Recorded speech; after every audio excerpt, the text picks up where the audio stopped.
Hey guys, how you doing today? This is a very different video, and I'm just popping it off because I got into a conversation with somebody on Facebook who wanted to hear my opinion on this, and I have given this opinion, but on my live streams, and I didn't want to sift through. And I've always wanted to do its own independent video on this, so I'm just going to fire this off quickly, just have it done. There's a video that's circulating of a confrontation between First Nations tribe, First Nations women, especially, and a couple of reporters.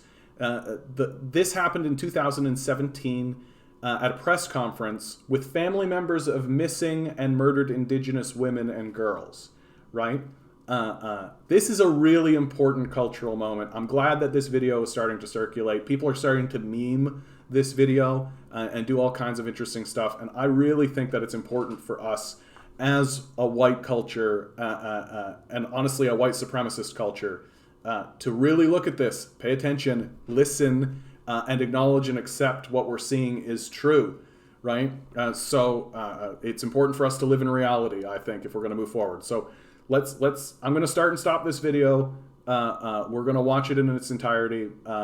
I think there's a lot of learning that can be done here, and it's a really important video. So here we go.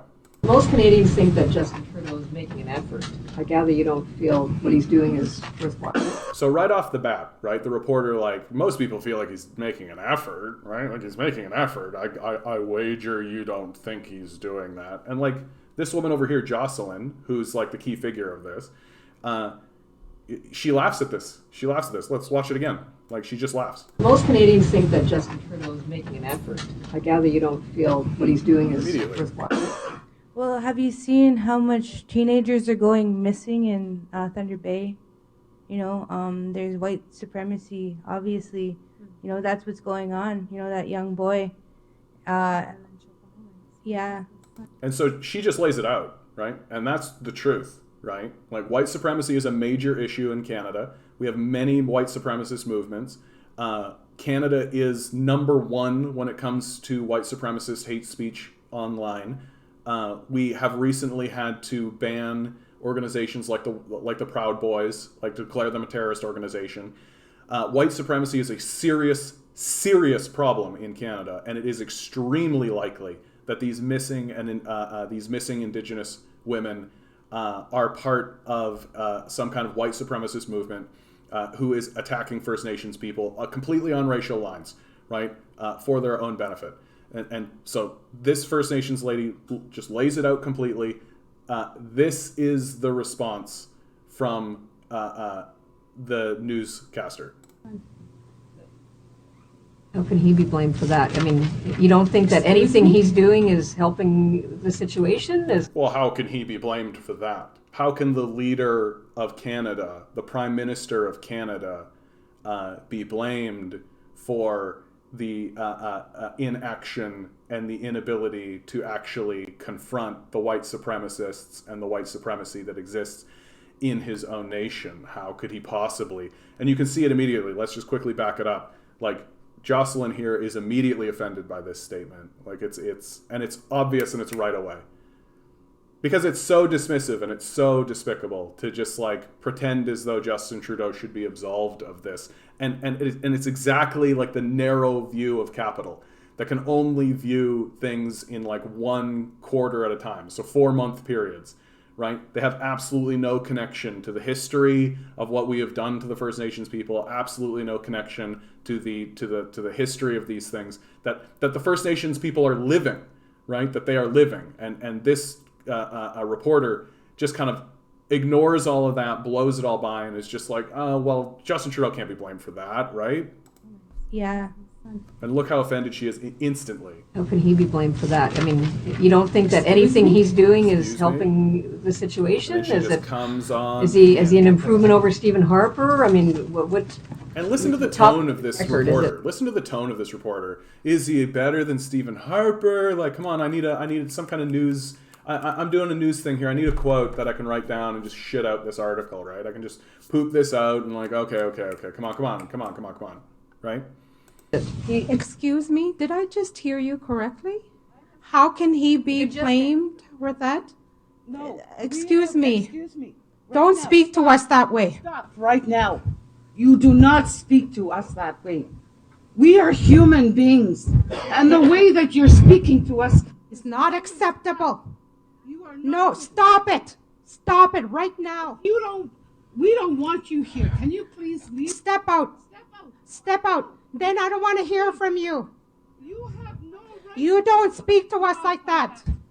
Very simple question. Can I have an Yeah. answer? And this is the problem. So right there, right? I asked a very simple question, can I have an answer, right? The belligerence, right? And the very fact that, like, clearly she has offended these people, right? Like, if I was a reporter, if I was a person in this situation, right, and I asked a question, maybe an insensitive question, and it caused the people at the podium to, like, blow up, I'm immediately going to be like, step back, step down, right? Okay, I've done something. Maybe I don't understand what I've done, right?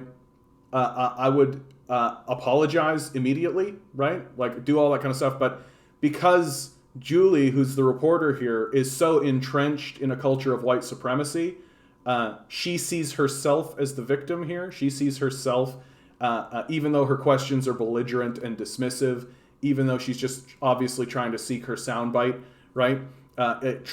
She's trying to push aside the feelings of these people who have lost family members, who there is absolutely no way that this reporter would be speaking to these people if they were white, right? If these people were white and they had lost family members to supremacists that were going through and picking up young girls and murdering them, right? There's absolutely no way this reporter would be speaking to them this way. And then they blow up in her face, and instead of backing off and apologizing, she fights back. She fights back? Like, what the fuck are you talking about? Like, that's insane to me, that you've got these people who are blowing up in your face, obviously, and you've insulted them, and you fight back and you push back, and then you ask another exasperated question of them and refuse to acknowledge their weight. They've told her to leave and she's still there, right? Oh, okay, so let's keep going. Problem, the way you communicate. I'm not insinuating anything. I'm not going to argue with you. I'm not going to arguing. stop. No, stop. I'm not arguing Stop. either. Yes, you need are. to stop. I'm only You need to stop. Stop. So they finally get her to stop. They finally get her to stop pushing back, and they finally get her to stop arguing.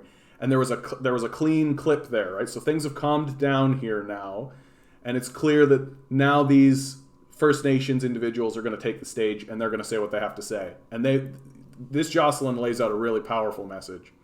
You're a guest here, and you don't even know how to speak to us. You don't even recognize the tone in your voice and your delivery. And no, you're done. Even now, Julie's pushing back. Even now. Like, the arrogance, the white superiority complex, the supremacy, right? That I am a guest here, I've been told this, I've been shit on, and even now I'm clapping back. Done. Next question. So now they try to move back, and this is where it gets really spicy, if you ask me. This is where things get really interesting. Because then the white guy comes in and says... I'll re-ask Julie's question. How do you think... You want to re-ask? Yes. How do you think... You better be respectful. I'm being totally respectful. I'm asking how Justin Trudeau's record compared to Stephen Harper's record. Do you think he's improved the situation? I think that's what Julie was asking. We have a holistic So this is just like white knighting, right? And sorry, I cut off her response because her response is like incredible in my view. I think that's what Julie was asking. We have a holistic genocide happening here. Don't speak on behalf of Julie. Could you just answer the question, please? And that's my favorite part of this whole thing. Can you just answer the question, please? Can you just answer the question, please? These first, babe, you wouldn't believe it, man. We went to this thing. We were asking these Indian people these questions, right? And they just wouldn't answer. They were being so belligerent with us. I couldn't believe it. They should just answer our questions so that we could get on with it. Oh my god. Like real white knight, like real. We got a real Karen Ken situation here, right? Where like Karen did her Karen stuff, and then Ken came in and continued it after they made it clear. She literally said, "We have a holistic genocide here," and his response is, "Can you just answer the? Can you just answer the?" Speak for myself. I was acting. And I can speak for myself. You know what, white people? You've had your voice here for 524 years. 524 years you've been visible, white lady. You've been visible for White lady. Boom. Boom. Like, boom. Boom. You want to fight? We'll make it a fight. White lady. Boom. And that shut her right up. Boom. You want to fight? Here's your fight. Boom. White lady. Right? Let's create the historical context. Let's put ourselves in the historical context. Let's be honest about where we're standing. Because these reporters, they don't give a fuck at all. They're completely detached from all of that. Right? 524 years. Look how fast your white man comes and steps up for you. Where is everybody else to come and step up for us? I have a right to my voice. I'm still fighting for my voice and my visibility. And I'm telling you right now, there has been 524 years of holistic genocide on Turtle Island. We're the ones that are dying. It's not you that is dying. And as far as how Justin Trudeau is doing, one of the things that we need to keep in mind is we're asking the United Nations to help us that charges of genocide, a war against humanity, war crimes, and a crime of aggression be laid, because your Liberal Party was also responsible. Every party, every governance that has been in power, there's been a war conflict of Indian residential school, 60 Scoop, Indian Day School, and Millennium Scoop.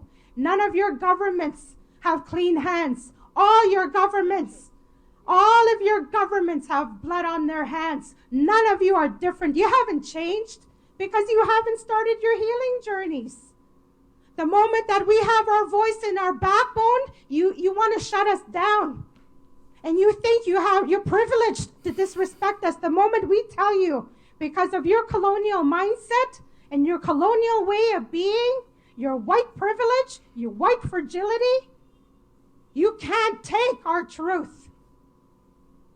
Look how many people came to bat for you, white lady, and you're a guest here. Without us, you'd be homeless. This is over. And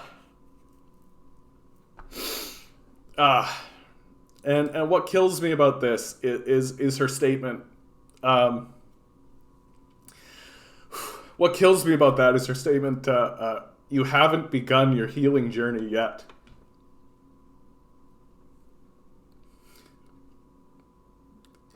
Yeah, that's what really cuts me. And I think of that almost every day now. Like, because we haven't even started. We haven't even started. And this wasn't even over. This wasn't even over the mass graves. This wasn't even over the mass graves. That now we are... Sorry. Like, we are exhuming, like, 1,000 corpses already. 1,000 children already. We are pulling out of mass graves from a residential school that was built specifically to eradicate the First Nations people, their culture, everything. That was its purpose. And we haven't even started to deal with the reality of that. We haven't begun our healing journey at all. And so I'm so glad that this video is circulating. I'm so glad that more people are seeing it, because if we don't begin this healing journey, if we don't begin healing, if we don't begin being honest about it, then we're just going to keep acting this way. We're just going to keep doing this shit. And you can see that manifest itself. We sell weapons to the Yemeni genocide. We sell weapons to the Palestinian genocide.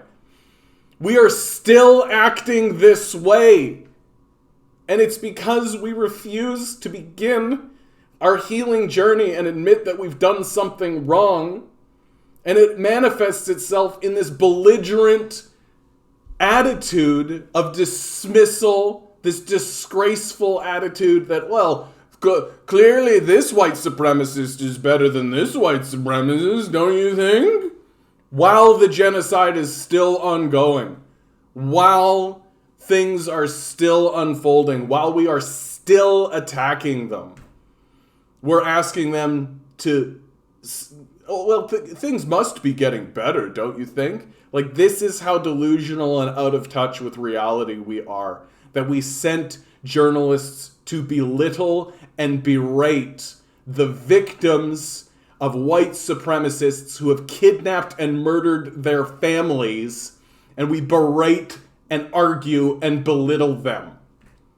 That's how far back we are. I hope that we begin our healing journey. I hope we do. I hope it begins to happen.